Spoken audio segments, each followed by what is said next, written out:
Mesdames et messieurs, bonsoir. Je suis ravi de vous retrouver pour ce cours qui, cette année, n'aura que 4 leçons, puisque j'ai eu le plaisir, le privilège de donner 3 leçons à l'extérieur. 4 leçons qui vont traiter d'un sujet qui est vraiment, semble-t-il, d'une grande actualité, peut-être même d'une trop grande actualité en fait, et qui certainement va impacter notre société de façon importante, peut-être pas nécessairement sur l'application de ces technologies que je vais vous présenter, sur leur application directement à l'espèce Homo sapiens, parce que je doute en fait que nous en arrivions à ce stade dans les 10, 15, 20 années à venir, mais certainement sur la façon que nous avons de penser notre statut d'être humain et notre position au sein du règne animal, et puis surtout les relations que nous avons depuis des siècles avec ces fameux embryons,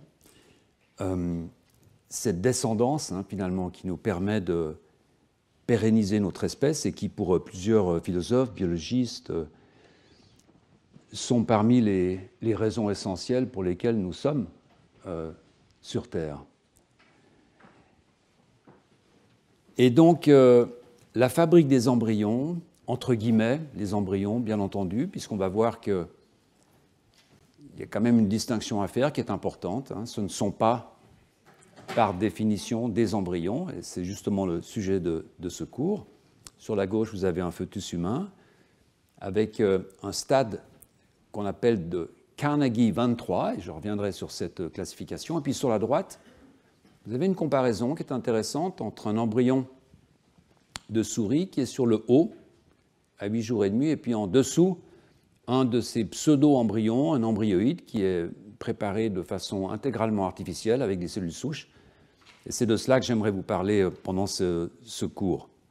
Alors l'objectif, eh bien, c'est vraiment de traiter de ces développements les plus récents dans la production, la culture de pseudo-embryons. Alors, on discutera rapidement de la sémantique, ce n'est pas vraiment important finalement, embryoïdes, pseudo-embryons, embryons synthétiques, on essaie d'éviter d'appeler ça les embryons synthétiques, avec un accent particulier, presque intégralement, sur les embryons, pseudo-embryons humains.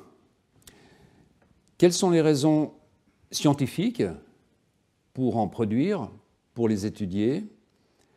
Est-ce que ces pseudo-embryons peuvent se développer à terme? Sont-ils vraiment des copies d'embryons ou seulement des sortes d'ersatz de modèles?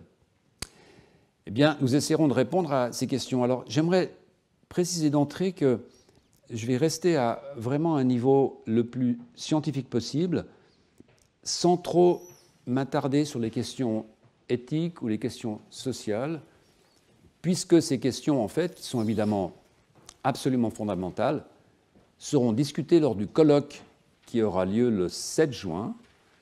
Vous êtes tous évidemment très cordialement invités. Juste en 2 images, vous le présentez. C'est un colloque qui sera un colloque mixte, avec une matinée qui sera une matinée vraiment scientifique, avec comme intervenants vraiment les gens qui sont en train de faire bouger les lignes, les gens qui sont vraiment engagés dans ce travail au jour le jour. Ce sera un colloque en anglais avec une forme scientifique classique. Par contre, l'après-midi, on passera à la langue française pour une sorte de discussion sur les cadres éthiques, les cadres légaux.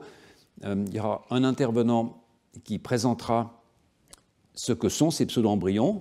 Vous le saurez, je l'espère, à ce moment-là. Et puis ensuite, des discussions sur le côté éthique, le côté légal. Voilà. Alors, revenons à ce cours, à son contenu. 4 leçons. La leçon d'aujourd'hui, une introduction sur un tout petit peu d'histoire, un tout petit peu d'embryologie classique, parce qu'évidemment, malheureusement peut-être, il y a certaines bases à à avoir pour bien intégrer, bien comprendre si ces pseudo-embryons sont des embryons. Mais surtout, je vais passer pas mal de temps ce soir à discuter la justification. Pourquoi investir autant de moyens, d'efforts, de compétences, pour essayer de faire pousser des pseudo-embryons? Vous verrez que ça pose une sorte de paradoxe que je vais discuter dans une minute. La deuxième leçon, puis la troisième et la quatrième, seront alors consacrées à 3 modèles de pseudo-embryons que j'ai choisis parmi peut-être 6 ou 7 modèles aujourd'hui qu'on peut utiliser en culture. J'ai choisi de façon assez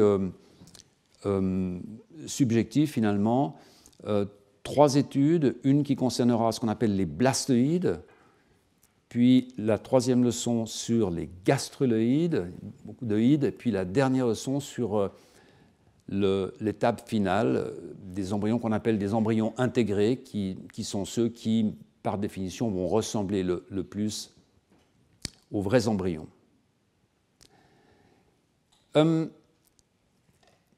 L'embryon humain est-il un embryon mammifère? C'était le titre de cette leçon ce soir. Et j'ai choisi ce titre parce que c'est un titre qui pose bien la question de la justification, puisqu'en effet, si certains d'entre vous, que je reconnais en fait, m'ont fait le plaisir d'assister au cours précédent, je n'ai cessé, durant ces 6 ou 7 dernières années, à marteler l'importance de l'homogénéité de tous les animaux, entre tous les animaux, des mécanismes les plus fondamentaux, a fortiori quand on passe alors dans les mammifères, avec cette idée de système modèle.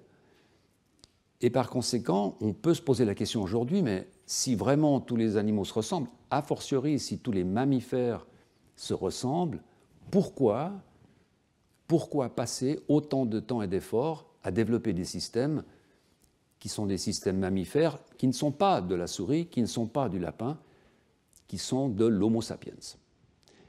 Et c'est une question qui est absolument valide et à laquelle il s'agit de répondre. Et une petite partie de la réponse se trouve dans ces 2 photos, en fait, que j'aime bien montrer. C'est une photo, il y en a une, c'est un embryon de souris, et un embryon, on pourrait même appeler un fœtus précoce humain, à un stade comparable. Alors je ne vais pas faire de quiz, je connais d'avance la réponse, ce sera une réponse à peu près à moitié-moitié. Les gens me diront bah, c'est celui de gauche, c'est celui de droite. Et évidemment, ça dépend de la façon dont on regarde ces fœtus. Si vous regardez au premier critère qui serait un critère intuitif, la taille du cerveau, bien évidemment, vous allez répondre le fœtus de gauche est l'embryon humain, puisque déjà un cerveau démesuré. En fait, pas du tout, c'est la souris. La souris développe un cerveau qui n'est pas très développé, il le développe rapidement. Et donc à ce stade, la quantité de cerveau en ratio du corps est importante. À droite, le fœtus humain, qui va développer un cerveau extrêmement important, mais qui va prendre son temps. Ça va prendre beaucoup de temps pour construire cet organe. Et donc à ce stade, comparativement, le ratio cerveau-reste du corps est différent. Alors évidemment, pour ceux d'entre vous qui ont regardé la partie postérieure, ils auront sans doute remarqué qu'ici il y a une queue, donc la confusion n'est pas possible. Encore que j'aime bien rappeler que l'embryon humain a une queue qui a été définie comme une vraie queue par Hermann Voll, un anatomiste français qui enseignait à Genève au début du siècle passé. Ce sont 4 ou 5, entre 3 et 5 vertèbres qui vont se régresser, qui vont disparaître, mais pendant le développement, on a une petite structure qui a l'aspect d'une queue. Voilà. Alors la raison évidemment pour laquelle je vous montre ces images, c'est que ce sont 2 mammifères, et pourtant, ce sont des anatomies, des structures qui, tout en étant parfaitement identiques d'un point de vue topologique sont tout de même relativement différentes d'un point de vue morphogénétique. Vous voyez que les deux foetus ont des bourgeons de pattes, de bras, de jambes, l'appareil branchial. Vous voyez ici toute la structure segmentée. Vous allez retrouver ça dans les deux foetus, mais l'organisation générale est tout de même relativement différente. Donc il y a des différences. Un tout petit mot sur l'histoire de l'embryologie humaine, simplement pour mentionner que ce n'est pas une discipline très ancienne. On estime qu'elle a vraisemblablement commencé avec un anatomiste suisse de Bâle, Wilhelm His, bien connu pour les gens qui font de la biologie du développement. Vous voyez ici une photo de His. C'est une photo prise d'un buste. On trouve cette photo dans une librairie à Bâle.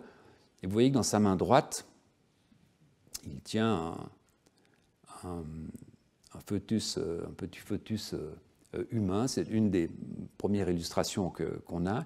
Et surtout, Wilhelm His est le premier à produire des planches anatomiques du développement de l'embryon humain, qui sont de belles planches, qui sont détaillées, qui finalement peuvent être utilisées dans un but scientifique. Donc on peut considérer His comme étant vraiment un des précurseurs de l'étude des embryons humains, et également, en quelque sorte, le mentor d'une autre personne très importante qui s'appelait Franklin Moll et qui était un anatomiste américain, fondateur du département d'embryologie d'un institut qui est très connu aux États-Unis, qui s'appelle précisément le Carnegie Institute à Washington, D.C.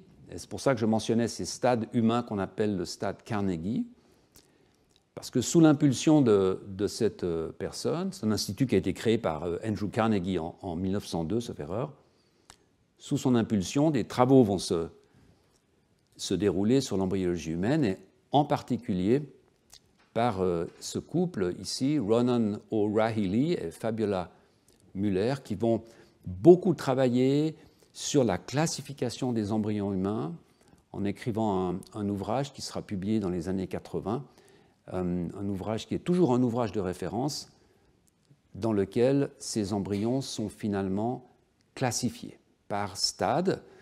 On a ce qu'on appelle des stades Carnegie de 1 à 23, vous les voyez ici, avec pour chaque stade une correspondance. Par exemple, Carnegie 14 correspond à 31-35 jours avec une taille de à peu près 6 mm. Et donc il y a 23 stades Carnegie, et encore aujourd'hui, on y fait référence quand on parle de l'embryon humain. Voilà. Comme tous les mammifères, le début du développement des humains se passe fécondation, clivage, division de l'œuf en 2 blastomères.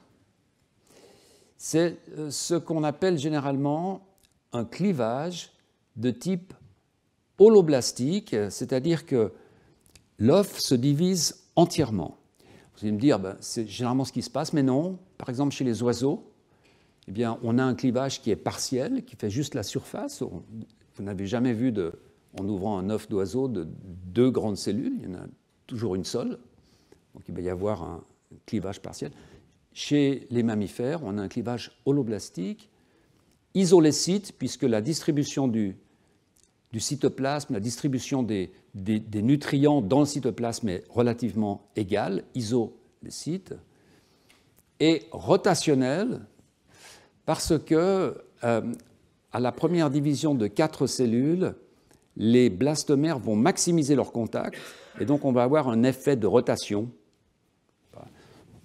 C'est simplement une classification, un embryon holoblastique, isolécite, rotationnel. Alors, ce qui est intéressant d'un point de vue général pour l'embryologie des mammifères, mais pas que, en fait, pour l'embryologie des vertébrés en règle générale, c'est que les premières divisions ne sont pas appelées divisions, elles sont appelées clivages, pour une raison assez simple. C'est que le résultat d'un clivage n'est pas deux cellules de la même taille que la cellule mère. Et on le voit très bien ici. On voit qu'on a deux cellules qui se divisent en quatre, mais la taille globale de ces quatre cellules correspond à la taille des deux cellules. Donc en fait, ce qu'on fait dans ces divisions précoces, c'est de prendre un objet et de le diviser. Ce n'est pas du tout de prendre un objet et que deux cellules soient de la même taille que la première, parce qu'on peut faire le calcul très rapidement, on irait vers un embryon précoce d'une taille absolument énorme. Donc on appelle ça des clivages, et la façon dont ça se passe, c'est que les phases G1 et G2 sont très courtes, donc pendant la mitose, la division cellulaire. Donc en quelque sorte, la cellule n'a pas le temps de reconstituer son matériel, et par conséquent, les cellules sont de plus en plus petites. Au bout de quelques jours, on va avoir une compaction. Vous voyez que ces cellules-là, 8 cellules, 16 cellules, on va avoir une compaction, et puis apparition d'une cavité, on va appeler la cavité blastocellique, et cette structure d'embryon, ici, on va appeler ça un blastocyste. Et la semaine prochaine, on verra précisément comment produire des blastoïdes, c'est-à-dire des embryons artificiels qui ressemblent à ce stade particulier. Formation d'une cavité. Au bout d'un certain temps, cette cavité va pomper de l'eau, du liquide. Le blastocyste va gonfler et va éclore. C'est-à-dire qu'il va sortir de cette couche de matrice extracellulaire de glycolipides que vous voyez ici, qu'on appelle la zone pellucide, c'est cette zone que vous avez là, ce sont des glycoprotéines sulfatées, et qui entourent l'embryon. Cette couche, elle est extrêmement importante pour plusieurs raisons. Premièrement, elle va empêcher la polyspermie, ce qui évidemment est absolument essentiel, mais surtout, elle va empêcher l'embryon de s'implanter avant d'avoir atteint l'endroit où il doit s'implanter. Il faut vous imaginer que ces embryons sont extrêmement collants. Et donc, si cette couche de zone pellucide n'existait pas, les grossesses seraient automatiquement extra-utérines au niveau des trompes, puisque dès que l'embryon serait fertilisé, quelques divisions, on colle. Et c'est un point qui est important à garder à l'esprit parce que ça vous montre déjà qu'il y a un tempo pour l'embryon de telle sorte à faire correspondre une éclosion qui est un phénomène qui est uniquement dû à l'embryon lui-même, à un moment il va sortir de cette gangue, avec l'endroit où il va être au moment où il va éclore. Donc là, on a déjà une correspondance entre l'état d'une muqueuse utérine d'un côté et l'éclosion d'un blastocyste de l'autre. Et si on a un décalage, on va avoir un problème d'implantation. Donc l'embryon ne doit pas coller avant d'avoir atteint son endroit d'implantation. Que ce soit dans les trompes chez les humains ou dans un oviduc, c'est un peu différent chez les souris.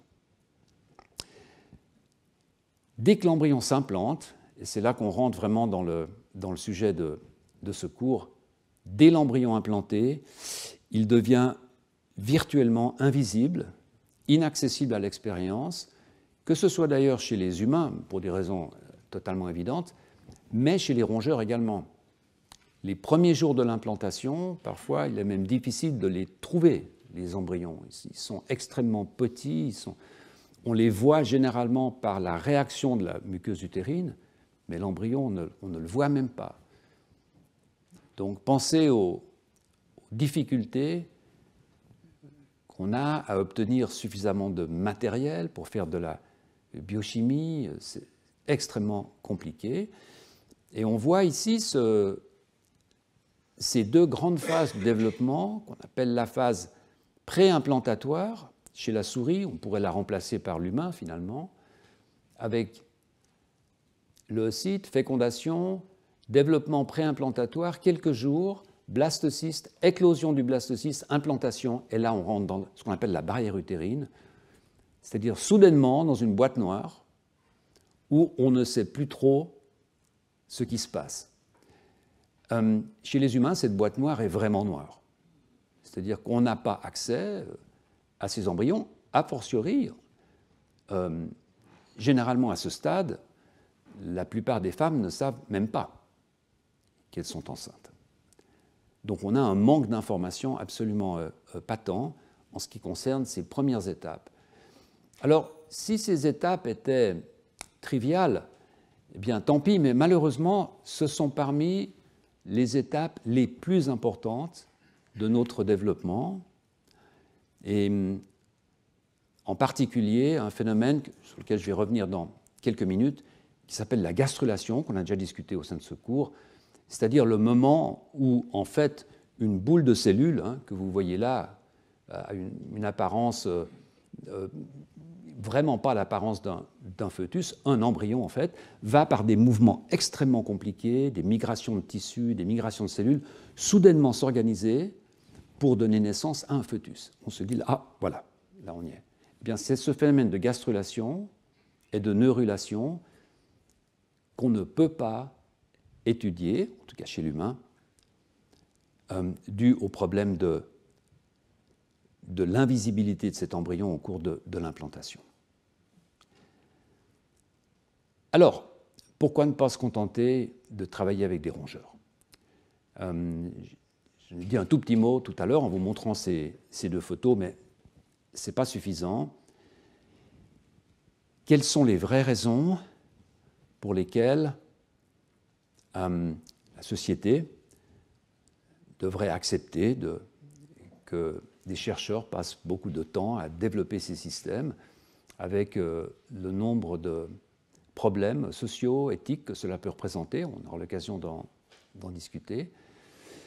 Bien, pour répondre à cette question, je me suis en fait inspiré d'une publication très intéressante qui est sortie cette année, en 2024, par une des grandes spécialistes du domaine de l'embryologie des mammifères depuis très longtemps. C'est une femme qui s'appelle Janet Rossant et qui travaille à Toronto et qui a beaucoup travaillé de ses mains en embryologie classique. Je vous montrerai d'ailleurs une des contributions majeures qu'elle a pu faire quand on parlera des blastoïdes, mais qui depuis quelques années réfléchit aussi aux problèmes politiques, éthiques, légaux. Et donc en début d'année, elle a publié cet article « Pourquoi étudier le développement humain ?» Why study human... Alors, dans ce titre sont inclus deux choses. Pourquoi étudier le développement des embryons humains, quand c'est possible, bien entendu, c'est-à-dire tous les problèmes qui sont liés, par exemple, aux embryons surnuméraires dans les FIV. Est-ce qu'il y a un intérêt à essayer d'utiliser ces embryons? Jusqu'à quand? Pour voir quoi? Mais la grande partie du contenu de ce titre, en fait, concerne ces pseudo-embryons. Pourquoi est-ce qu'il faut absolument qu'on arrive à développer ex utero, in vitro, des systèmes qui ressemblent le plus possible à l'embryon humain? Alors, elle identifie 13 raisons, en fait, et je pense qu'il y en a certainement quelques-unes supplémentaires, peut-être même d'importantes, mais je vais vous présenter ces raisons rapidement, parce que vous verrez qu'à la fin de cette liste, cette sorte de vade-mecum, d'argumentaire, on a, je pense, fait quand même bien le tour du justificatif de tout ce qui se passe depuis 4 ou 5 ans. La première raison, alors avant d'arriver à ces raisons, juste une petite note. Vous voyez ce que j'ai mis en rouge ici, c'est assez intéressant. Janet Rossant est une anglo-saxonne, évidemment, et donc on a toujours ce côté quand même en fond, ce côté utilitariste anglo-saxon. Et vous voyez qu'elle commence cette publication en disant The ongoing ethical and political debate, c'est-à-dire dans le climat actuel des débats politiques, éthiques, légaux, etc., il faut absolument qu'on arrive à convaincre les gens de l'utilité d'étudier ces pseudo-embryons humains. On n'est pas du tout sur un schéma de dire nous sommes des humains, il faut étudier les embryons humains par intérêt pour l'embryologie humaine. C'est que vraiment, vous allez vous retrouver devant des gens qu'il va falloir convaincre. Et donc, voici la liste des arguments, une sorte d'élément de langage que vous pouvez utiliser si, par hasard, vous êtes dans des milieux, etc. Elle donne ces 13 arguments différents. Le premier, c'est ce que j'appelle l'argument ontologique, bien sûr, la raison ontologique. C'est, heureusement d'ailleurs, c'est la première raison qui apparaît. Simplement, il s'agit de nous comprendre, non pas au travers d'autres animaux, mais de nous comprendre nous, d'essayer de regarder, de réfléchir sur notre statut de développement en se regardant nous-mêmes. Alors, il y a évidemment de nombreux philosophes, scientifiques qui ont réfléchi sur ces questions, sur la question du statut du développement, de l'évolution de l'être humain. Je vous montre juste une phrase intéressante d'Henri Bergson, qui évidemment était un professeur dans ce collège, dans son ouvrage, un de ses ouvrages principaux, L'évolution créatrice. Vous voyez qu'il dit encore, il parle de ces grandes directions d'évolution, dans l'évolution créatrice. Vous voyez qu'il dit encore ces directions n'ont-elles pas toutes pour nous le même intérêt? C'est de la voie qui conduit à l'homme que nous devons nous occuper plus particulièrement. C'est absolument clair. Nous ne perdrons donc pas de vue, en les suivant les unes et les autres, donc ces grandes directions évolutives, qu'il s'agit surtout de déterminer le rapport de l'homme à l'ensemble du règne animal et la place du règne animal lui-même dans l'ensemble du monde organisé. Vous voyez qu'il crée une hiérarchie qui est absolument claire, dans laquelle il s'agit vraiment pour nous de nous comprendre. Voilà, en priorité. Alors, on peut discuter de l'importance de l'argument. Je vous montrais tout à l'heure sur ces deux photos qu'il y a bien entendu toute une série d'arguments qui sont d'ordre scientifique, pas philosophique, qui sont simplement des différences importantes entre ces embryons. Et je vous montre ici un tableau qui a été produit par Véronique Duranton et qui est très intéressant. Il vous montre simplement quelques différences de tempo. On ne rentre pas dans des détails de linéage cellulaire, etc. Simplement des différences temporelles. Et cette chercheuse prend en compte une série de paramètres qui sont la durée de la phase préimplantatoire, donc le nombre de jours avant que l'embryon ne s'implante, avant qu'il sorte de sa zone pellucide et s'implante, le stade de développement qui est atteint à l'implantation, ça vous dit déjà que tous les embryons mammifères ne s'implantent pas au même stade. Le stade de l'activation majeure du génome de l'embryon, et puis la durée totale de gestation, donc le temps de développement.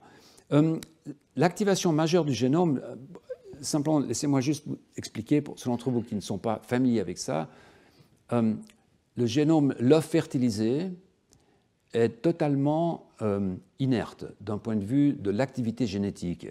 Pour des raisons qu'il n'est pas nécessaire d'expliquer, rien ne fonctionne. Chez certains animaux pendant longtemps, chez d'autres, jusqu'à ce que l'embryon se prenne en charge et dise « bon, maintenant c'est le moment de commencer à réactiver mon génome pour que je me prenne en charge ».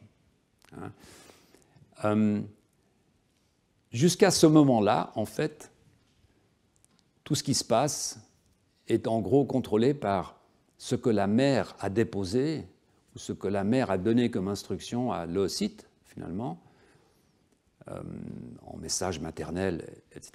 Donc il y a un moment où on a une réactivation du génome qu'on appelle le génome zygotique. Cette fois, c'est le vrai génome, celui qui nous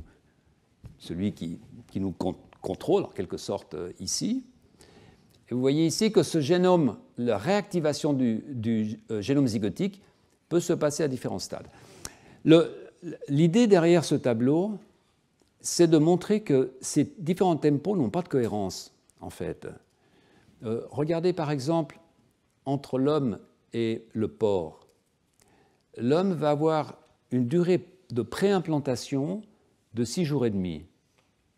Le porc va avoir une durée de préimplantation de 13-14 jours. Et pourtant, vous voyez que le porc va avoir un développement de 115 jours, alors que nous avons un développement en gros de 280 jours. Donc, ce n'est pas parce que l'embryon s'implante plus tard que le temps de développement sera plus long, etc., etc. Et on peut prendre tous ces critères et on voit qu'en fait, ces tempos varient. Pourquoi? On n'en sait rien.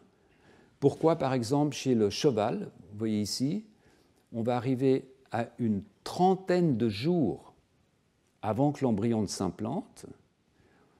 Mais attention, ça ne veut pas dire que l'embryon de cheval à 30 jours ressemble à un blastocyste. L'embryon de cheval à 30 jours ressemble en gros à un embryon humain à 30 jours. Donc on va avoir un développement de l'embryon de cheval qui va se faire avant l'implantation, et puis au bout d'un moment, il va s'implanter évidemment pour que la mère prenne le dessus avec l'alimentation, etc. C'est déjà quelque chose d'absolument remarquable, parce que d'un certain côté, ça montre à quel point l'embryon a une autonomie dans son développement qui était quelque chose de totalement insoupçonné il y a encore une vingtaine, une trentaine d'années.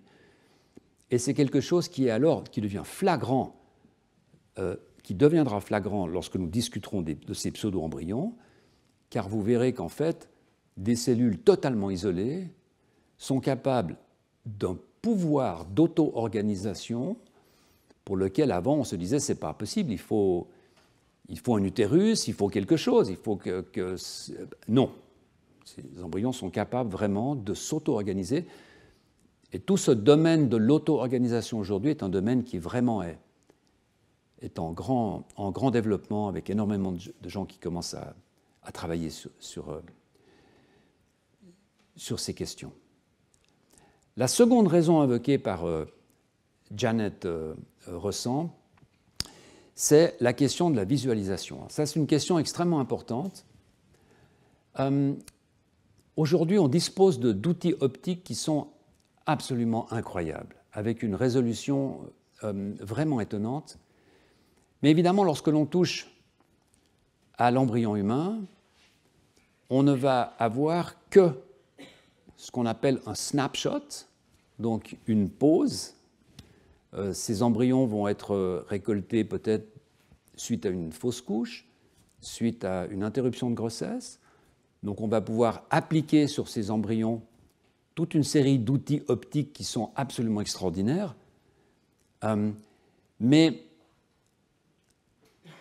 on ne va pas pouvoir suivre la dynamique du développement par des outils optiques. Et aujourd'hui, on peut le faire. On a les moyens de le faire, simplement, on n'a pas les spécimens. Je vous montre ici un exemple qui est absolument magnifique. Ce sont des images sur des interruptions de grossesse, des images qui m'ont été données, comme celle du programme d'ailleurs, par Alain Chédotal. C'est des images qui sont faites dans son laboratoire à l'Institut de la Vision à Paris. Vous voyez ici le système nerveux périphérique d'un fœtus humain. C'est absolument remarquable, mais c'est statique. C'est statique. On ne peut pas avoir un déroulé du développement de ce système nerveux simplement parce qu'on ne dispose pas du matériel. Alors, la raison est bien évidente. Imaginez ce que cela voudrait dire d'avoir une vue dynamique d'un fœtus à ce stade. Ça voudrait dire de pouvoir garder ces fœtus humains en culture, ce qui évidemment est interdit par la loi, heureusement, et a fortiori, si l'on voulait introduire dans ce matériel des indicateurs pour la microscopie optique, comme on le fait souvent aujourd'hui, on va modifier génétiquement un embryon de souris pour pouvoir avoir quelque chose à voir, quelque chose qui va révéler, comme quand on va faire un CT scan ou une IRM pendant le développement, totalement impossible, évidemment. D'où l'avantage de pouvoir produire des objets biologiques ressemblants à ces embryons à partir de cellules qui permettent toutes les sortes de manipulations possibles pour essayer de suivre ce qui se passe au niveau optique. La raison suivante, c'est évidemment, alors on rentre là dans la recherche fondamentale, c'est une raison plus compliquée mais intéressante, qui est d'essayer de comprendre la potentialité des différentes cellules souches que l'on trouve à l'intérieur d'un embryon humain ou d'un pseudo-embryon humain. Car en effet, si on se projette dans quelques années et qu'on commence à penser en termes de médecine régénérative, donc d'utiliser des cellules souches qui seraient dérivées d'embryons, de pseudo-embryons, pour aller pallier un manque de cellules dopaminergiques ou peu importe, il faut absolument être certain du devenir de ces cellules. Or, on ne sait pas comment le faire. Chez la souris actuellement, on peut le faire, et peut-être, souvenez-vous de certains d'entre vous du cours de l'année passée, où on voyait ces images absolument magnifiques par séquençage en cellules uniques, où on voyait les trajectoires de ces cellules souches. On disait, voilà, telle cellule va arriver. On ne peut évidemment pas le faire dans le cas de l'embryon humain.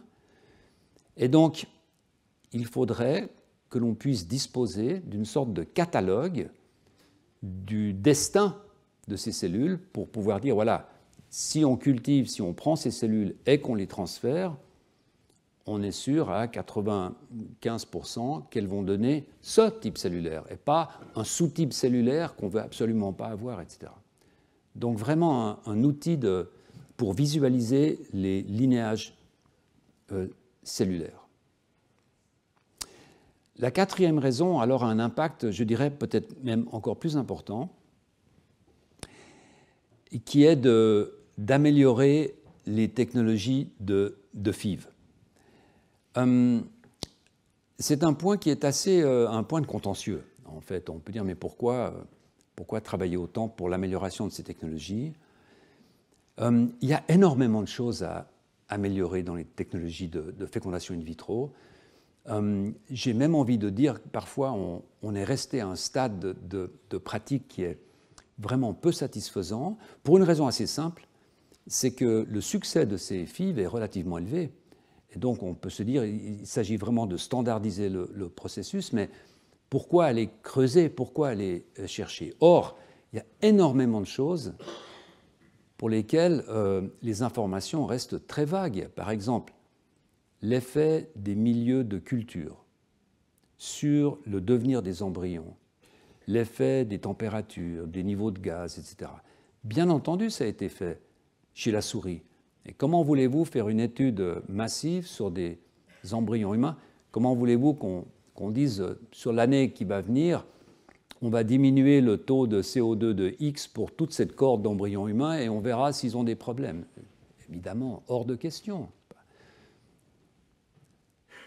D'où l'idée de pouvoir améliorer ces conditions de FIV en ayant un système qui permette d'avoir une certaine prospection. Parce que le problème est toujours le même. On peut faire une intervention sur un embryon humain surnuméraire, mais on ne peut pas voir quel sera l'effet de l'intervention. Parce qu'on ne peut pas réimplanter cet embryon pour des raisons expérimentales. Donc l'intérêt d'avoir des systèmes ex utero. Les épigénomes, quelque chose qui, à l'époque de la naissance de Louis Brown, le premier bébé éprouvette, on ne savait même pas que ça existait. Donc les épigénomes, c'est-à-dire les modifications non pas génétiques, mais les modifications qui touchent à la structure de la chromatine, par exemple, ou à la méthylation de l'ADN, des modifications qui ne changent pas la séquence de l'ADN, mais qui changent tout ce qui enrobe cette séquence, toutes les protéines qui sont autour. On n'a aucune idée. On n'a aucune idée de l'effet de garder, par exemple, 1 jour de plus, 2 jours de plus un embryon en culture avant de le réimplanter. Peut-être absolument aucune conséquence. Peut-être, en a-t-il une? C'est rien. On ne le sait pas. D'où l'intérêt, encore une fois, d'avoir ces systèmes. C'est un point important parce que, comme vous le savez, la population humaine est en train de faire face à un problème d'infertilité. Alors, est-ce que c'est un problème? Ça, on peut en discuter, hein, selon que l'on considère au niveau des populations, au niveau de la génétique des populations ou au niveau des couples qui ont un problème. Évidemment, la réponse sera très différente. Mais laissez-moi vous montrer ces deux tableaux qui sont, je trouve, extrêmement intéressants. Vous voyez sur la gauche un tableau qui est très connu, hein, très classique, de la fertilité relative des hommes et des femmes au cours des ans.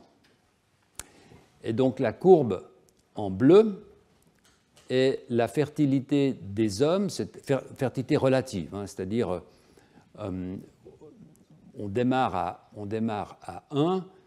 Si on démarre à 1, eh bien un homme de 50 ans a 60% de son potentiel de fertilité. C'est ça ce que ça veut dire. Vous voyez que ça ne descend pas beaucoup, et on le voit, tout le monde peut le voir dans la population, des hommes relativement âgés. Les femmes, évidemment, c'est très différent, puisque, je vous rappelle, vous le savez, mais je vous rappelle qu'une femme, à la naissance, a déjà tous les oocytes qu'elle va ovuler toute sa vie, donc il n'y a pas moyen d'en rajouter. Il y a une limite. Oui, au bout d'un moment, c'est épuisé. Et vous voyez qu'il y a une descente qui est très rapide, à peu près à l'âge de 32 ans. C'est à peu près à cet âge où la fertilité, le taux relatif de fertilité chez la femme commence à descendre de façon vraiment stable. Et vous voyez qu'à 40 ans, on est pratiquement à 10%. Alors 10% sur une population, c'est énorme, ça fait encore beaucoup de... Mais au niveau individuel, c'est peu. Et sur la droite, vous voyez des statistiques qui viennent de Suisse, mais qui seraient absolument identiques en France. Et vous voyez l'évolution de l'âge moyen des femmes à la naissance du premier enfant. Et vous voyez que dans les années 1965, les femmes avaient leur premier enfant vers 25-26 ans. Aujourd'hui, elles ont leur premier enfant vers 31-32 ans, c'est-à-dire exactement au moment où la fertilité commence à descendre. Et ça crée vraiment un problème de fertilité dans notre population. Alors, il y a des solutions, évidemment. Je pense que vous en avez entendu parler, même par le gouvernement, en fait. Mais le fait est qu'on a cette correspondance qui est absolument... qui est assez critique et qui fait qu'il y a un vrai problème de fertilité. Donc on peut estimer que tout ce qui pourrait améliorer ce problème pourrait être souhaitable. La cinquième raison, évidemment, c'est les échecs de la procréation, qui, là encore, au niveau populationnel, ne sont pas catastrophiques, qui, au niveau individuel, peuvent l'être, le sont souvent. Comprendre les mécanismes liés à l'implantation de l'embryon, ça reste vraiment la question fondamentale, puisqu'on estime que 40% des pertes dans la production d'un enfant se passent à l'implantation. Et je vous touchais un mot tout à l'heure pour déjà vous dire qu'il y avait ce problème de balance entre le moment où l'embryon va sortir et est prêt à s'implanter et le moment où la muqueuse utérine a une qualité maximale pour l'implantation. Si l'un ou l'autre de ces paramètres est hors de phase, on va à l'échec, 40% d'échec. Alors, modéliser ce processus, comment faire? Impossible. Pour cela, il faudrait pouvoir disposer de pseudo-embryons qui seraient, le cas échéant, des blastoïdes. On n'aurait pas besoin d'aller très tard dans le développement, autorisé par la loi même. On serait à 5, 6, 7 jours. Il faudrait également avoir un organoïde de muqueuse utérine, et on en discutera la semaine prochaine, pour pouvoir voir quels sont les paramètres, pourquoi certains embryons ne s'implantent-ils pas, avoir un système in vitro où on puisse ramasser les embryons qui ne sont pas bien implantés et rapidement faire de la séquence, regarder ce qui se passe dans ces embryons. Est-ce qu'il y a, par exemple, trop de quelque chose, pas assez de quelque chose? Essayer de comprendre quels sont ces problèmes. Vraiment une nouvelle façon d'étudier ce domaine qui, encore une fois, reste très mystérieux. Malgré les millions de naissances par FIV, c'est quelque chose qui reste extrêmement mystérieux. Je vous montre ici deux courbes, ces deux expériences indépendantes, donc des courbes qui sont comparables, et qui montrent en fait les performances assez mauvaises finalement d'Homo sapiens dans sa reproduction. Nicolas Rivron, qui participera au colloque le 7 juin, en fait, a une réflexion là-dessus qui est intéressante. Il pense que, c'est un collègue qui travaille à Vienne, il pense qu'il y a une pression de sélection, donc c'est le résultat d'une sélection évolutive qui fait que le niveau de reproductibilité de l'espèce humaine est beaucoup plus bas que dans d'autres espèces. Ça doit répondre à un certain besoin, peut-être, d'avoir moins d'enfants par famille. Peu importe. Mais le fait est que ce taux est assez bas. Ce que vous voyez là, en fait, c'est la fréquence de succès d'avoir un enfant en ayant une seule relation sexuelle en fonction ici des jours du cycle de la femme. D'accord ? Donc ce tableau se lit de la façon suivante. Si vous avez une relation sexuelle le premier jour du cycle, c'est 0%. C'est ce qu'on essaie d'enseigner dans les écoles. Si vous avez une relation sexuelle juste au moment de l'ovulation, préovulation, post-ovulatoire, vous voyez que le maximum est entre 10 et 12%. Donc même quand on est dans des conditions optimales, en fait, le pourcentage est assez bas. Pourquoi ? Que se passe-t-il ? On n'en sait rien. Ce qu'on sait par contre, c'est que l'une des barrières principales semble, c'est ce que je vous disais tout à l'heure, vraiment être la fenêtre d'implantation. Donc l'état à la fois de la muqueuse utérine et de l'embryon. Et ça a été mesuré alors, par des expériences compliquées, parce qu'évidemment, il n'est pas toujours très simple de pouvoir identifier exactement quel était le jour de, etc. Mais lorsque cela a été fait, on s'aperçoit des courbes suivantes. Ici, vous avez le temps d'implantation en jours et le succès, le nombre, le succès en fait de l'implantation, c'est-à-dire quand l'embryon s'implante entre son 8e et 10e jour, la chance de succès est maximale. C'est ce que vous voyez là. Okay. Si un embryon s'implante trop rapidement ou trop tardivement, si cet embryon tombe de la trompe de Fallope trop vite, il progresse avec un jour d'avance, la mère qui utilise donc la progestérone, qui fabrique de la progestérone dans l'ovaire pour préparer la muqueuse utérine, va être en retard. Et donc le match sera mauvais. Inversement, si l'embryon prend son temps, s'arrête ici et là, décide de passer 2 jours supplémentaires au niveau des trompes de Fallope, il arrive trop tard. Donc la muqueuse utérine est passée. Et en fait, vous voyez en noir ici ce qui se passe dans la plupart des pertes précoces, c'est quand même 48 cas différents, et on voit que ce sont tous des embryons qui se sont implantés trop tardivement, en majorité. Donc c'est vraiment un aspect qui est très important, et on aimerait savoir pourquoi. Et qu'est-ce que l'on pourrait faire ? Par exemple, serait-il possible, par un traitement relativement simple, de préparer la muqueuse utérine, peut-être pour que la période, la fenêtre, soit un tout petit peu plus large, ce qui permettrait au moins de contrôler un paramètre sur les deux. Est-ce que c'est souhaitable? C'est une autre question, mais je pense que ce serait faisable, scientifiquement parlant, si on avait la possibilité d'étudier ce phénomène ex utero.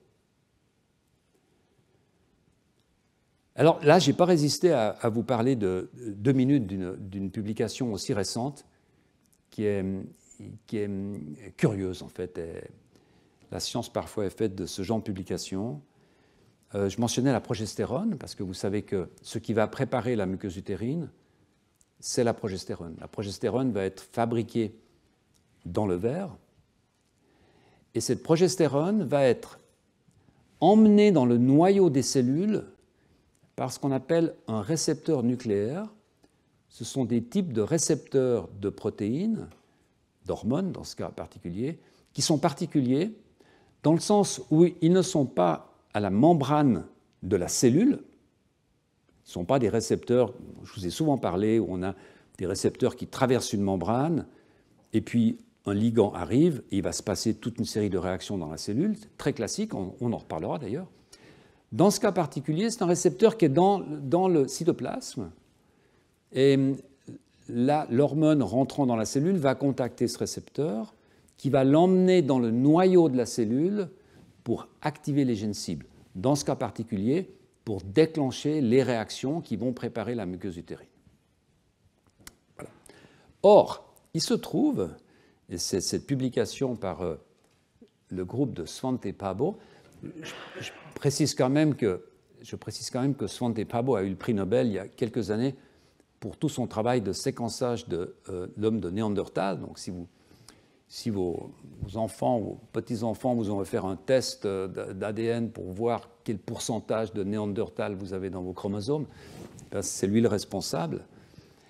Et ce groupe a remarqué une chose fort intéressante, c'est que dans le génome de Néandertal, le récepteur à la progestérone est un peu différent du nôtre, dans le sens où il a ce qu'on appelle des polymorphismes, c'est-à-dire des mutations, que nous avons à 20%.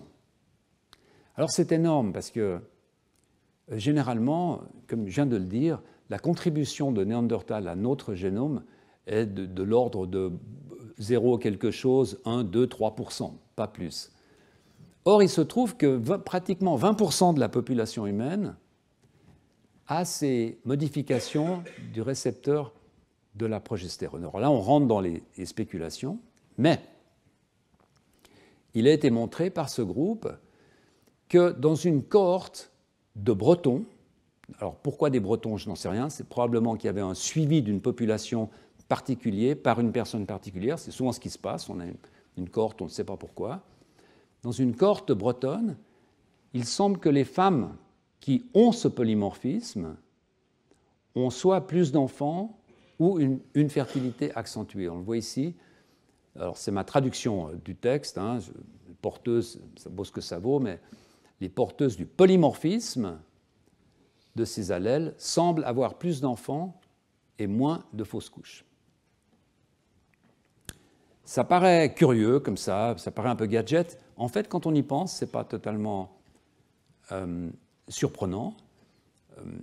Si ce récepteur travaille mieux, en fait, s'il est plus actif grâce à ces polymorphismes, il va activer peut-être mieux, plus de gènes cibles qui vont peut-être mieux préparer la muqueuse utérine, etc., etc.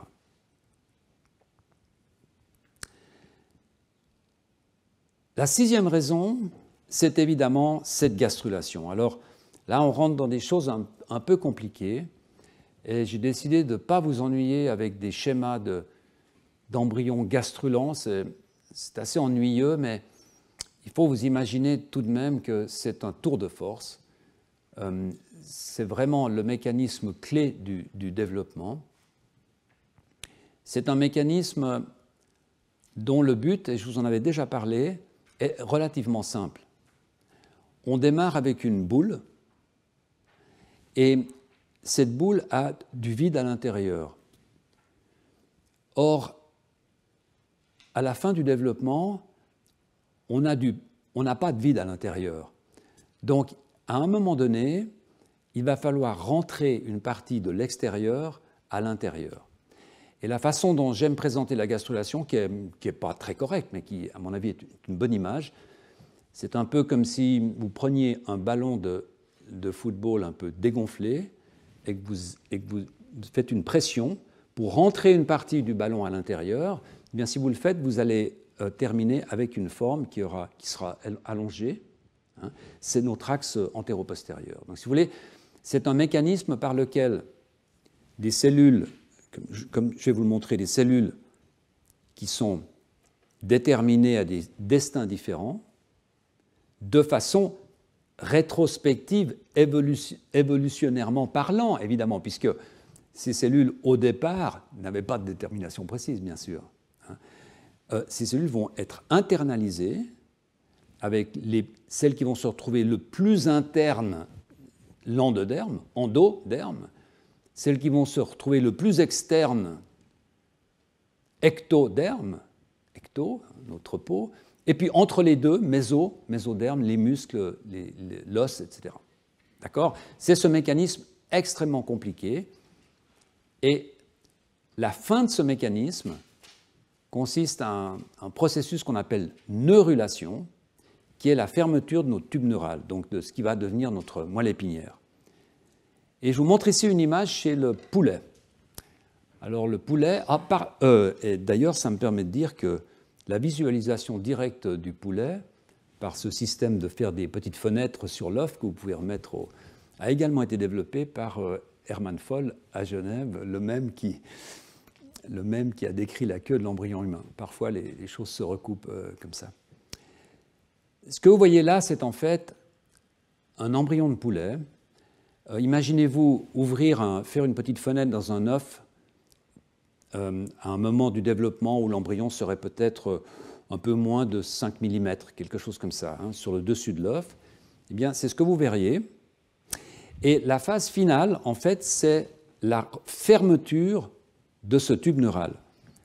Vous voyez que cette fermeture, elle se fait, ici vous avez une plaque, et puis cette plaque va se creuser, ici, et puis va se refermer. Donc on a une plaque comme ça, cette plaque se creuse, se referme, et on a un tube, et ce tube va donner la moelle épinière. D'accord ? Et ce que vous voyez là, en fait, c'est que c'est un processus temporel qui démarre vers l'antérieur. Donc ici, c'est presque fermé. Là, c'est pas encore. Là, on a encore une plaque. Donc, si vous regardez ici, vous voyez en fait ce que sera ça dans quelques heures. Hein, c'est tout l'avantage de l'embryon de poulet, tout le désavantage de l'embryon humain, c'est qu'on peut regarder dans la dynamique. Alors, la raison pour laquelle je vous montre cet embryon de poulet, c'est que les oiseaux ferment leur tube neural de façon très propre par une sorte de zipper, donc un zip en fait, qui commence en haut et qui finit en bas. Donc il n'y a pas de possibilité de problème. Chez les humains, c'est un peu différent. Chez les humains, on commence par coller le centre. Donc c'est d'abord la partie centrale qui se referme, et puis après il y a des zippers un peu dans tous les sens. En particulier, vous voyez ici un zipper qui va monter et descendre, donc ça se colle là, bien avant ce stade, hein, bien entendu. Là, vous voyez le résultat des semaines plus tard. Ça va descendre, et puis il y a un autre zipper qui va monter. Donc ce tube va se fermer en plusieurs étapes. Imaginez que vous essayez de fermer un manteau avec deux zippers opposés. Vous allez arriver à un point de rencontre des deux zippers, des deux fermetures éclairs, qui va être compliqué à résoudre. Il va rester un petit trou, en fait. Eh bien, ce petit trou, ça génère ce qu'on appelle une spina bifida. Hein, c'est l'origine des spina bifida. C'est-à-dire que la jonction n'étant pas bien fermée, on va avoir une partie du système nerveux qui va sortir. Alors, quand c'est une spina bifida au niveau lombaire, comme ici, c'est très simple, il suffit de remettre dedans, de fermer, et puis on n'en parle plus. Énormément de gens populations qui naissent avec une spina bifida. Quand c'est au niveau de la tête, c'est beaucoup plus compliqué, évidemment. Pourquoi? Pourquoi chez l'humain, ces zippers partent dans tous les sens? Pourquoi ces zippers ne sont pas capables de résoudre ce point, alors que ce n'est pas un gros problème finalement? Regardez ce qui se passe quand vous faites une blessure, etc. Un mois plus tard, c'est fini, invisible et tout. Pourquoi l'embryon ne peut-il pas réparer ça correctement? On n'en sait rien. Serait-il possible, dans un système in vitro, d'avoir accès à ce genre de malformation? Probablement. D'où, encore une fois, l'utilité de développer ces systèmes. Ce qui est intéressant de voir, finalement, c'est que, une fois de plus, ces différences, qui sont des différences vraiment importantes entre les oiseaux, dans ce cas particulier, entre les oiseaux et les humains, touchent des mécanismes qui, in fine, conduisent tout de même au même résultat. Au même tube neural, à la même moelle épinière. Dans les deux cas, il y aura des neurones moteurs dans la partie basse, il y aura des terminaisons des neurones sensitifs dans la partie, etc. Donc, l'organisation finale sera très similaire, mais la façon dont on arrive à cette organisation est un peu plus compliquée. Alors, est-ce que l'on doit s'en soucier? Bien évidemment, en particulier lorsqu'on rentre dans le domaine de la tératologie, où là, ça devient vraiment une raison essentielle pour le développement des humains. Je vous montre ici ce tableau qui illustre en fait les périodes du développement au cours desquelles les problèmes tératologiques sont les plus importants. Et vous voyez qu'entre la 3e et la 8e semaine, on a ici cette période de sensibilité maximale. C'est cette fameuse période au cours de laquelle on dit généralement aux femmes enceintes de faire très attention à ci, très attention à ça, de ne pas prendre des pommades aux rétinoïdes, etc., etc. Parce que cette période est extrêmement sensible. C'est à peu près exactement la boîte noire. Ça correspond à peu près exactement à ce qui est totalement inaccessible chez les humains. Alors on peut étudier des phénomènes tératologiques chez la souris. Je vais vous en montrer un exemple. Je vais surtout vous montrer un exemple des problèmes qu'on a parfois à étudier ces questions tératologiques chez d'autres espèces. Vous voyez ici, la mort de l'embryon peut survenir, bien sûr, on est dans les stades pré-implantation. S'il y a un problème dans les stades pré-implantation, l'embryon, on ne le verra jamais. On ne saura même pas qu'il y avait une grossesse, finalement. Ici, c'est la formation des organes, et c'est cette période-là qui comprend la gastrulation, qui est évidemment la période la plus sensible. Et puis ensuite, on a la croissance, maturation, c'est toujours pareil. Souvenez-vous, je vous disais, il y a 3 grandes étapes dans le développement. Il y a produire un peu de matériel pour faire quelque chose. Ensuite, il y a tac, tac, tac, la gastrulation pour faire le fœtus. Et puis après, on pousse. On pousse les glandes, on fait un foie, on fait un cerveau, on fait... Mais l'origine du foie, l'origine du cerveau, tout ça, ça sort de la gastrulation. Tout est là. Donc, c'est ces 3 grandes phases. Et en fait, les types de tératologie qu'on trouve correspondent à ces phases. Si on a un problème dans cette phase-là, on va avoir un problème de croissance, il va manquer un morceau, etc. Si on a un problème dans cette phase-là, on va avoir un problème topologique, d'organisation fondamentale. Alors ça, on le voit très bien, peut-être juste sur le tableau de gauche, vous voyez tout de même qu'on parle de chiffres qui sont sérieux. Vous voyez ici que si on considère les malformations du cerveau qui touchent surtout cette partie-là, en fait, les malformations du cœur, des reins, des membres, des bras, des jambes, des mains, des pieds, surtout des mains, des pieds, on arrive pratiquement à 3%. Alors 3%, c'est tout de même énorme. On peut trouver que c'est peu, ça veut dire que 3 bébés qui naissent sur 100, pas vous, vont présenter une malformation cardiaque. C'est absolument énorme. Et là encore, on n'a absolument aucune idée du pourquoi, de l'influence de l'environnement. Est-ce que ça joue un rôle, est-ce que ça ne joue pas de rôle? Ici, je vous ai mis une liste parce que ce sont des choses que que vous avez entendus, que vous connaissez. Vous voyez ici les défauts de fermeture du tube neural. Évidemment, c'est dans cette période de gastrulation, c'est pendant cette boîte noire. Vous avez là les méromélies, l'amélie, c'est tous les problèmes qui touchent à la production des bras et des jambes. Il va manquer un morceau, etc. Les becs de lièvre, les fentes palatines, formation de la face. Vous savez que la face est une structure qui va partir de chaque côté et puis qui va se refermer, hein, comme le tube neural, une fois de plus, qui va se refermer comme ça. Défaut de fermeture, vous allez avoir une fente palatine, etc. etc. Tout ça, tous ces problèmes vont se passer pendant cette période très critique à laquelle nous n'avons pas accès. La septième raison, c'est la production de rudiments d'organes. Alors, je dirais que c'est une raison qui, pour moi, touche un peu à la science-fiction, mais on a été tellement surpris ces 10 dernières années qu'on peut peut-être s'attendre à tout, mais c'est vrai que j'ai encore un peu de peine à considérer que peut-être dans une dizaine, une quinzaine, une vingtaine d'années, on pourra, grâce à ces embryons artificiels, se produire son petit organe de remplacement en passant par l'intermédiaire d'un pseudo-embryon, etc.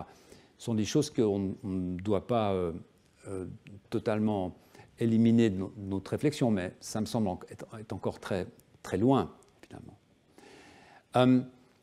La huitième raison, alors, tient peut-être au même souci d'avoir de nouvelles approches thérapeutiques, mais qui me semble alors plus intéressante, qui est évidemment de comprendre et d'essayer d'influencer les problèmes créés par les aneuploïdies.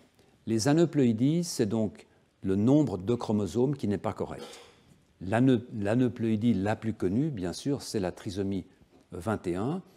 Alors la trisomie 21, on sait d'où elle vient, on sait la diagnostiquer. Ce qu'on sait moins, en fait, mais qui est moins connu dans la population, c'est que les enfants qui portent un chromosome 21 additionnel souffrent d'une très grande variété d'autres symptômes, syndromes. C'est syndromique, en fait. Ce sont des enfants qui vont avoir, en règle générale, des problèmes cardiaques, qui ont des susceptibilités à des maladies plus élevées que d'autres. Donc, ce n'est pas simplement une question...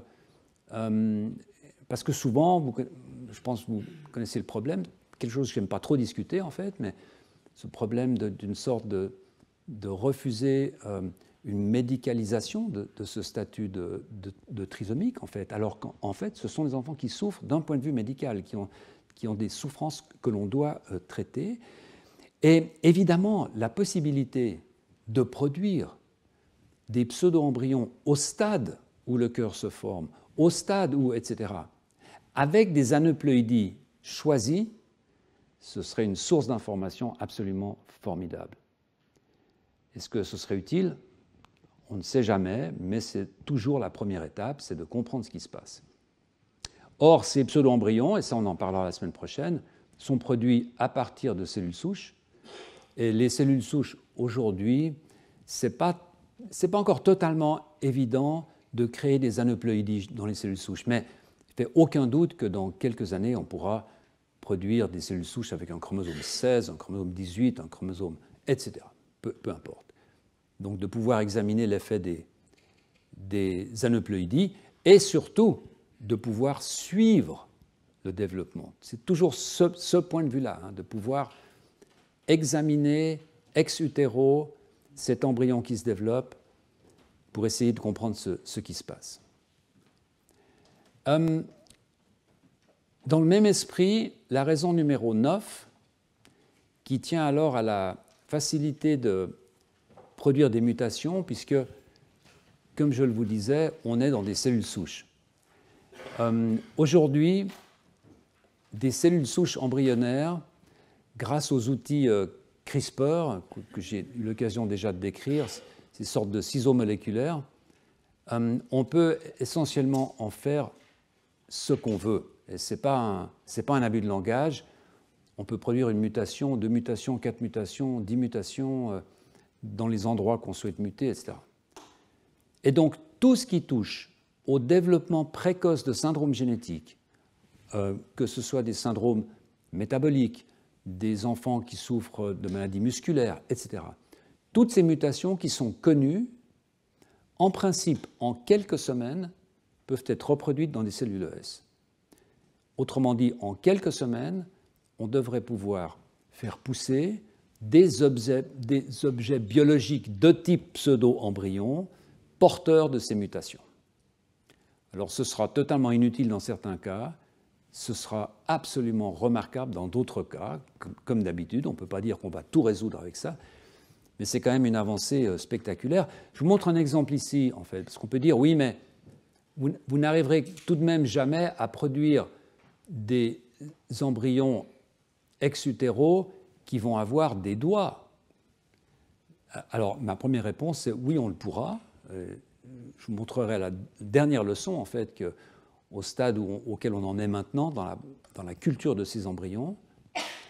Mais ce qu'il faut bien comprendre, et ça c'est le principe fondamental de la biologie du développement, c'est que, c'est une phrase qui avait été prononcée par un collègue anglais célèbre, c'est que ce qu'on voit aujourd'hui, c'est passé hier.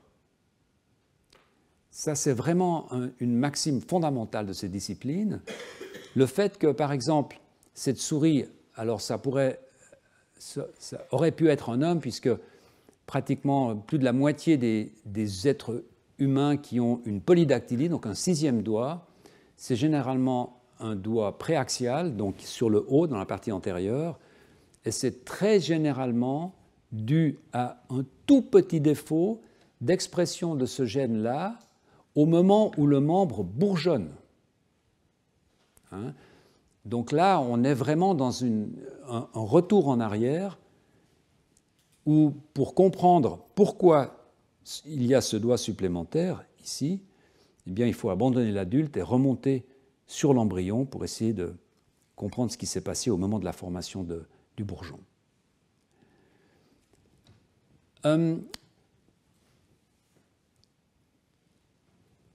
L'origine potentielle de maladie, des trajectoires, développement précoce, épigénétique, bien sûr. Quid de l'influence du milieu, par exemple, sur des maladies qui pourraient se développer?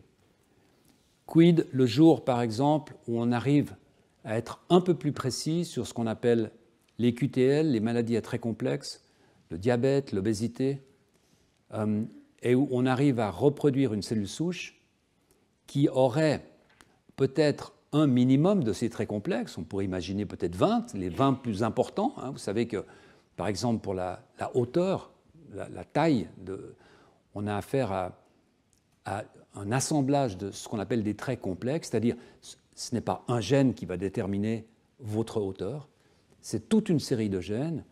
Et il a été montré par différents groupes que si vous prenez les 10 meilleurs polymorphismes pour la hauteur, ça ne va vous expliquer que 10% de la différence de hauteur. Donc ce sont des choses extrêmement compliquées, comme dans le cas de certains diabètes, comme dans le cas de l'obésité, etc.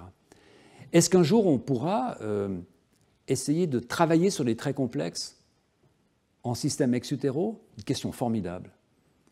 Est-ce qu'on pourra, par exemple, dériver des cellules souches, ce qu'on appelle des cellules IPS, de patients qui souffrent de traits complexes, et puis d'essayer in vitro de comparer avec un patient qui ne souffre pas de traits complexes, puis se dire, mais peut-être que si on exposait ces cellules à tel type de traitement, à tel type de nutriments, à tel type d'aminoacides, etc., est-ce qu'on ne pourrait peut-être pas commencer à influencer? Tout ça, c'est vraiment de la musique d'avenir, mais qui, à mon avis, est vraiment formidablement intéressante. Et puis la toxicité, bien sûr, une raison fondamentale, la toxicité. La toxicité, je vous montre un cas qui est vraiment un cas emblématique en ce qui me concerne, puisque cette molécule, la thalidomide, est une molécule qui donc avait été donnée aux femmes enceintes dans les années 50. Et c'est une molécule qui était produite par la compagnie Grünenthal et qui était en fait utilisée pour essayer de soulager les nausées du matin des femmes enceintes. cette molécule avait été testée sur la souris, une molécule totalement inerte pour la souris, donc passage à l'espèce humaine, et là, une catastrophe. En fait,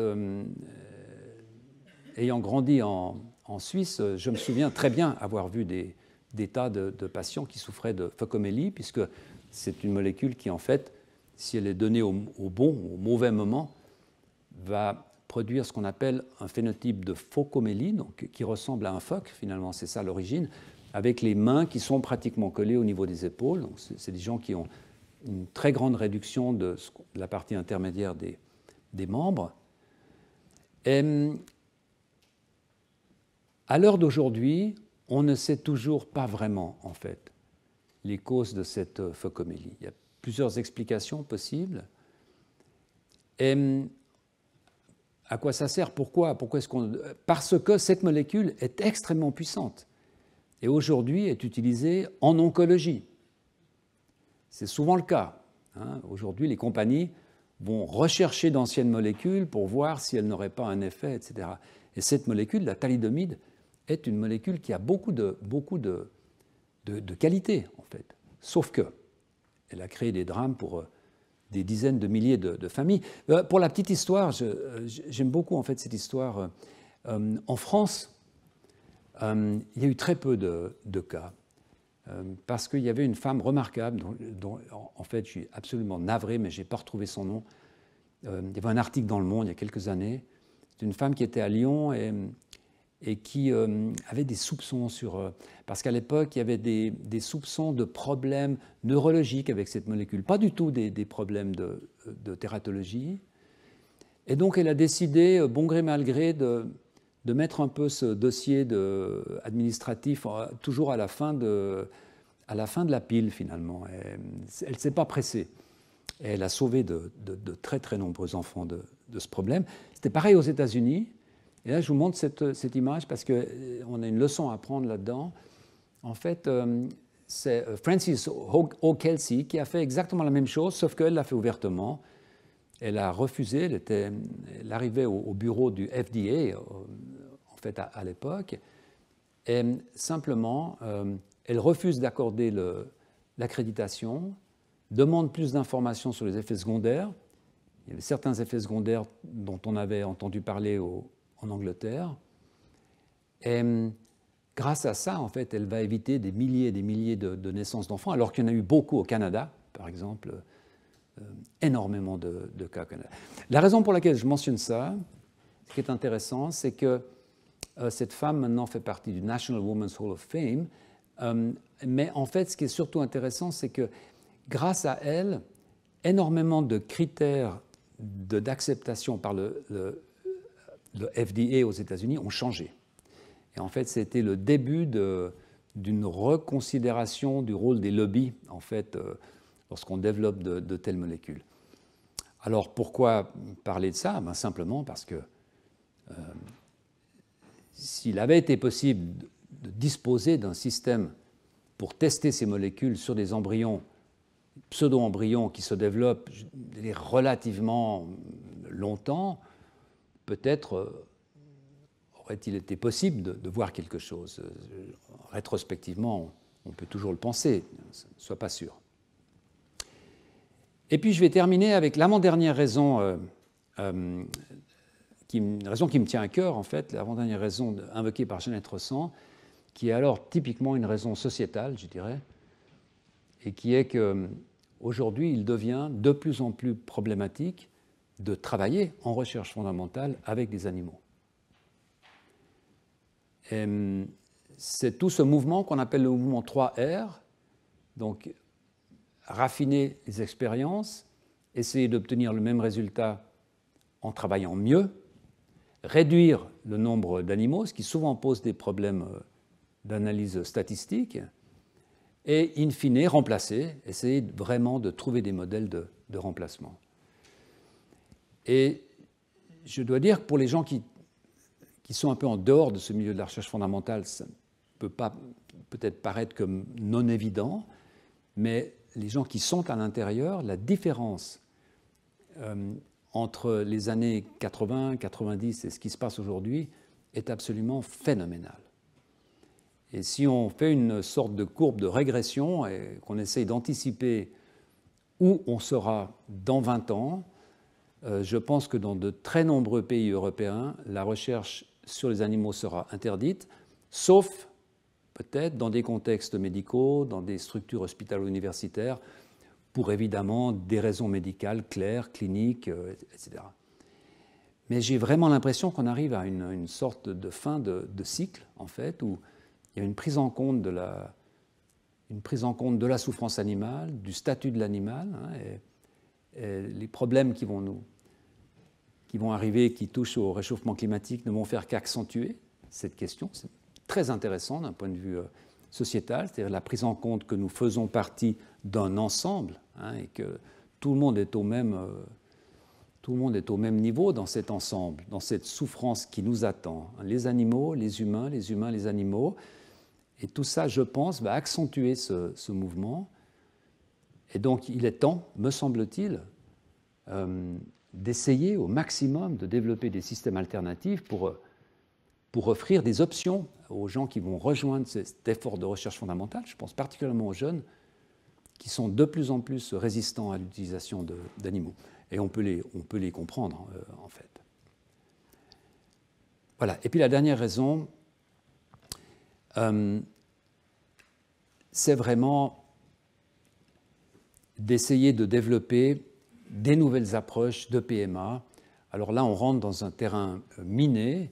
C'est extrêmement difficile d'en parler ouvertement, mais là aussi, j'ai l'impression qu'on est au seuil, dans une sorte de passage vers un nouveau cycle dans la production d'enfants par des technologies assistées. Et vous verrez que lorsqu'on va parler de l'utilisation des cellules souches, on se trouve vraiment devant un gouffre qui va s'ouvrir avec des possibilités qui vont être totalement remarquables. Alors, est-ce qu'il va falloir les mettre en œuvre? Est-ce que l'on va devoir les mettre en œuvre? Est-ce qu'on va vers une société où la reproduction de ses membres se fera différemment de ce qu'elle est aujourd'hui? Je pense qu'il faut en parler ouvertement parce que ce sont des choses qui vont probablement se passer ou arriver en tout cas sur la table à un moment donné.